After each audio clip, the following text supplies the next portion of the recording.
नमस्कार दोस्तों, स्वागत है आप सबका हमारी एजुकेशन क्लास में जिसका नाम है प्लास्टिक प्रोसेसिंग और मैं हूं आपके साथ दीपक चौहान। जितने भी लेक्चर हमारे आते हैं, अगर आप लोगों ने वो नहीं देखे हैं तो सबसे पहले आप लोगों को उन्हें देख लेना है ताकि आने वाले जितने भी लेक्चर होंगे या फिर आज का जो लेक्चर है उनसे उन्हें आप कोरिलेट कर सको। आज का लेक्चर काफ़ी ज़्यादा हेल्पफुल आप लोगों के लिए रहने वाला है। इससे पहले लेक्चर को स्टार्ट किया जाए, आप लोगों को लेक्चर को लाइक कर देना है, दोस्तों को शेयर कर देना है और चैनल पे अगर आप लोग नए हो तो चेक कर लें नीचे कि आपने सब्सक्राइब किया है या नहीं किया है। तो अगर आप लोग नए हो तो चैनल को सब्सक्राइब कर लें ताकि वीडियो की जो नोटिफिकेशन है वो आप लोगों को टाइम टू टाइम मिलती रहे। तो चलते हैं अपने लेक्चर की तरफ और आज देखते हैं कि आज हमें क्या क्या डिस्कस करना है। सबसे पहले स्वामी विवेकानंद जी की ये कोट है, इसे थोड़ा सा पढ़ लेते हैं। उठो जागो और मत रुको जब तक लक्ष्य प्राप्त ना हो जाए। सबसे पहले आप लोगों को अपना टारगेट सेट करना है, उसके बाद में आप लोगों को तब तक नहीं रुकना है जब तक वो आप लोगों को प्राप्त नहीं हो जाता है, आप उसे अचीव नहीं कर लेते हैं। प्लास्टिक प्रोसेसिंग, अगर आप प्लास्टिक फील्ड में जाना चाहते हो तो प्लास्टिक फील्ड में जाने के लिए आप लोगों को दो चीज़ों का ज्ञान होना बहुत ज़्यादा ज़रूरी है। सबसे पहला होता है प्लास्टिक, व्हाट इज़ प्लास्टिक, इसका बिहेवियर क्या होता है, इसकी रियोलॉजी क्या होती है, इसकी प्रॉपर्टी क्या होती है, ये जानना आप लोगों के लिए बहुत ज़्यादा इंपॉर्टेंट है। उसके बाद में सेकंड आता है प्रोसेसिंग। प्लास्टिक की प्रोसेसिंग आप लोगों को सीखनी बहुत ज़्यादा ज़रूरी होती है। अगर आप लोगों को प्लास्टिक प्रोसेसिंग के बारे में नहीं पता होगा तो आप लोगों को प्रोसेस करने में काफ़ी अच्छी खासी आप लोगों को प्रॉब्लम आ सकती है। तो आज हम बात करने वाले हैं प्लास्टिक प्रोसेसिंग के बारे में और देखेंगे कि प्लास्टिक प्रोसेसिंग किस तरीके से आसान बनाई जा सकती है और प्लास्टिक प्रोसेसिंग को पढ़ते कैसे हैं और क्या कौन कौन से प्रोसेस इसके अंदर आते हैं। प्लास्टिक प्रोसेसिंग, इस क्रिया में प्लास्टिक रॉ मटेरियल को उच्च तापमान या हाई प्रेशर पर गर्म करके तरल अवस्था या लिक्विड फॉर्म में बदल लिया जाता है, कन्वर्ट कर लिया जाता है। उसके बाद प्रेशर लगाकर एक सांचे में क्या हो सकता है, आपकी डाई हो सकती है, आपका मोल्ड हो सकता है, की सहायता से निश्चित आकार दिया जाता है तथा बनने वाले पार्ट को ठंडा करके प्राप्त कर लिया जाता है। सिंपल शब्दों में समझो, आप लोगों के पास में क्या है, रॉ मटेरियल है, प्लास्टिक का कच्चा मटेरियल है, इसे आप लोगों को एक प्रोडक्ट में चेंज करना है। कोई मान लो ये बॉक्स है, इस बॉक्स के अंदर इस बॉक्स का जैसा इसे आप लोगों को बनाना है। तो जो भी प्रोसेस इस बॉक्स को प्लास्टिक रॉ मटेरियल से बनाने में यूज़ होगा उसे आप बोलोगे प्लास्टिक प्रोसेसिंग। ठीक है, जैसे आप लोगों ने देखा होगा फूड प्रोसेसिंग, आप आसानी से समझ लो इसे, फूड प्रोसेसिंग। तो फूड प्रोसेसिंग क्या होता है, फूड प्रोसेसिंग आप लोगों ने अनाज लिया या गेहूँ लिया, ठीक है, अनाज लिया तो अनाज से आप लोगों ने क्या बनाया, आप लोगों ने बिस्किट बनाए, आप लोगों ने पाव बनाया, आप लोगों ने ब्रेड बनाए, ठीक है। ये सारी की सारी चीज़ें किससे बनी, ये आप लोगों की अनाज से बनी। लेकिन अनाज क्या है, रॉ मटेरियल है, ये क्या है, ये फिनिश्ड गुड्स हैं। और अनाज से बिस्किट बनाने में, अनाज से ब्रेड बनाने में, अनाज से पाव बनाने में जो प्रोसेस यूज़ हुआ उसे ही आप बोलते हो फूड प्रोसेसिंग। उसे आप क्या बोलते हो, फूड प्रोसेसिंग। उसी तरीके से प्लास्टिक रॉ मटेरियल से प्रोडक्ट बनाने का जो प्रोसेस होता है, जो एक प्रक्रिया होती है, उसे आप बोलते हो प्लास्टिक प्रोसेसिंग। कहीं पर भी इंटरव्यू में पूछा जाता है तो आप लोगों को क्या नहीं होना है, कंफ्यूज नहीं होना है। अब पूरी की पूरी जो प्लास्टिक इंडस्ट्री है वो इन्हीं किसी ना किसी प्रोसेस पे काम कर रही है। यानी कि जो भी प्रोडक्ट आप लोग देखते हो वो प्रोडक्ट किसी न किसी मशीन के द्वारा बना है और वो मशीन किसी न किसी प्रिंसिपल पे काम करती है। वो कौन से प्रिंसिपल पे काम करती है वो हमें देखना है। सबसे पहले हम जब डिवाइड करते हैं प्लास्टिक प्रोसेसिंग को तो अब प्राइमरी प्रोसेसिंग है, सेकेंडरी प्रोसेसिंग है और टर्सरी प्रोसेसिंग है।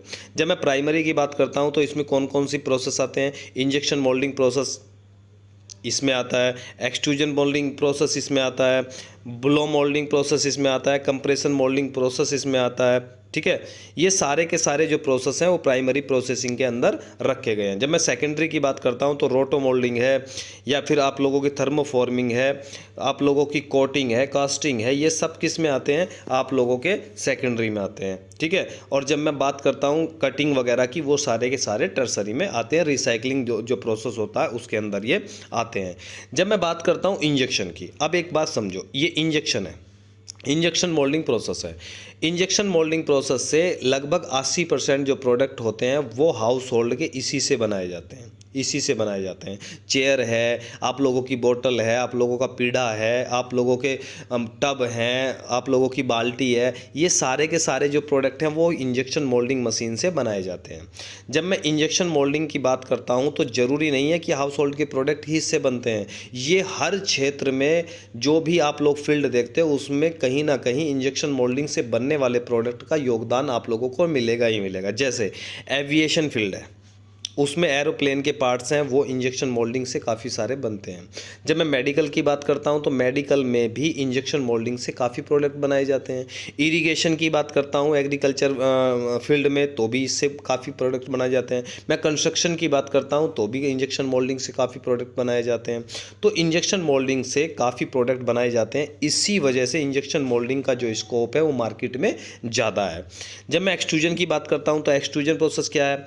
एक्सट्रूजन प्रोसेस लगातार चलने वाला प्रोसेस है। यानी कि अगर आपको लॉन्ग लेंथ के, लंबी लेंथ के, आप लोगों को लंबी लंबाई के आप लोगों को प्रोडक्ट बनाने हैं तो आपको कहाँ जाना पड़ेगा? एक्सट्रूजन की तरफ जाना पड़ेगा। ये एक प्रोसेस है।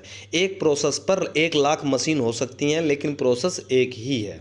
ठीक है, कंपनियां अलग अलग हो सकती हैं लेकिन प्रोसेस जो सिद्धांत होता है वो एक ही होता है। कई बार बच्चे बोलते हैं कि सर हमें अलग अलग कंपनी की मशीन का अलग अलग कंपनियों में मिलती है, तो हम अलग अलग मशीनों को कैसे सीखें? आप बेवकूफ़ हो। आप लोगों को अलग अलग मशीन अगर सीखने लग जाओगे तो सोइयों कंपनियां हैं, आप अलग अलग कैसे सीखोगे? लेकिन आप लोगों को एक बेसिक प्रिंसिपल पकड़ लेना है कि इंजेक्शन मोल्डिंग जो प्रिंसिपल है वो क्या है।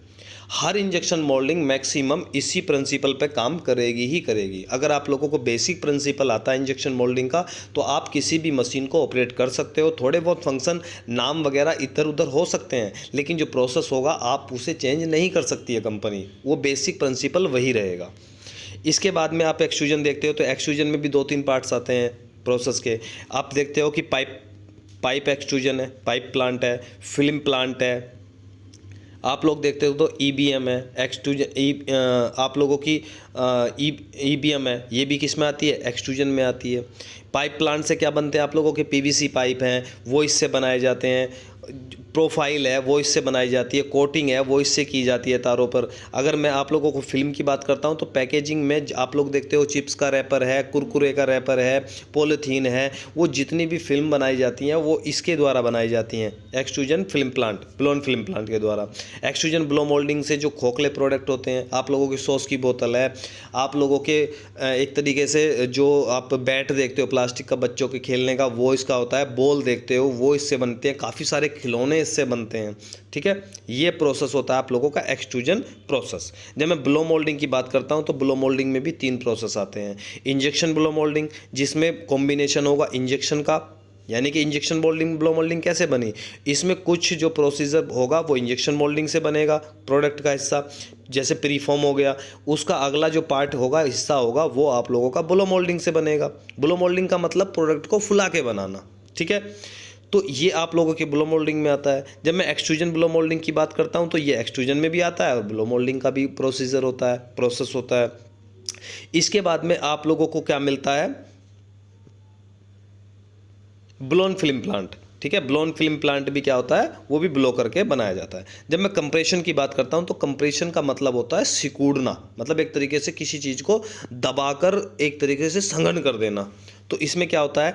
थर्मोसेट मटेरियल से जो भी प्रोडक्ट बनते हैं वो आप किस में यूज़ करते हो? कंप्रेशन मोल्डिंग में यूज़ करते हो। तो कंप्रेशन मोल्डिंग में कुकर के हैंडल हैं, जो पहले ज़माने में कुछ स्विच बना करते थे, वो किससे बनते थे? आप लोगों के कंप्रेशन मोल्डिंग से बना करते थे। जब मैं कोटिंग की बात करता हूँ, रोटो मोल्डिंग की बात करता हूँ या रोटेशनल मोल्डिंग भी बोलते हो, आपकी छत पे जो टैंक रखे होते हैं पानी के, 500 लीटर का, 700 लीटर का, 1000 लीटर का, वो किससे बनेंगे? वो आप लोगों के रोटो मोल्डिंग से बनेंगे।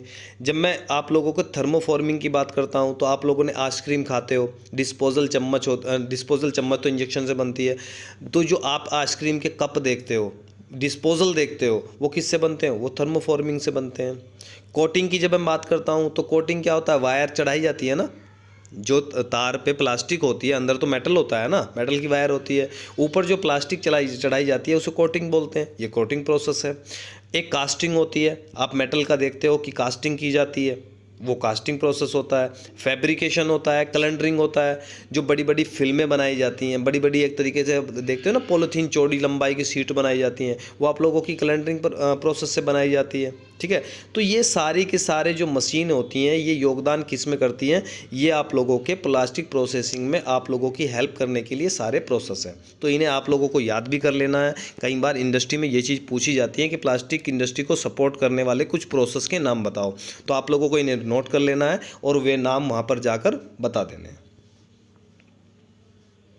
तो हम जो बात करने वाले हैं वो अब उठा लेंगे हम इंजेक्शन मोल्डिंग प्रोसेस। तो यानी कि इस वीडियो के आगे हम जो बात करेंगे वो इंजेक्शन मोल्डिंग को पढ़ने वाले हैं। कंप्लीट इंजेक्शन मोल्डिंग पढ़ेंगे, उसके बाद में हम कंप्लीट एक्सट्रूजन प्रोसेस पढ़ेंगे, उसके बाद में हम ब्लो प्रोसेस कंप्लीट पढ़ेंगे, कास्टिंग पढ़ेंगे, कोटिंग पढ़ेंगे, रोटो मोल्डिंग पढ़ेंगे, फैब्रिकेशन पढ़ेंगे। हम सारी की सारी चीज़ें आगे पढ़ने वाले हैं। सॉरी।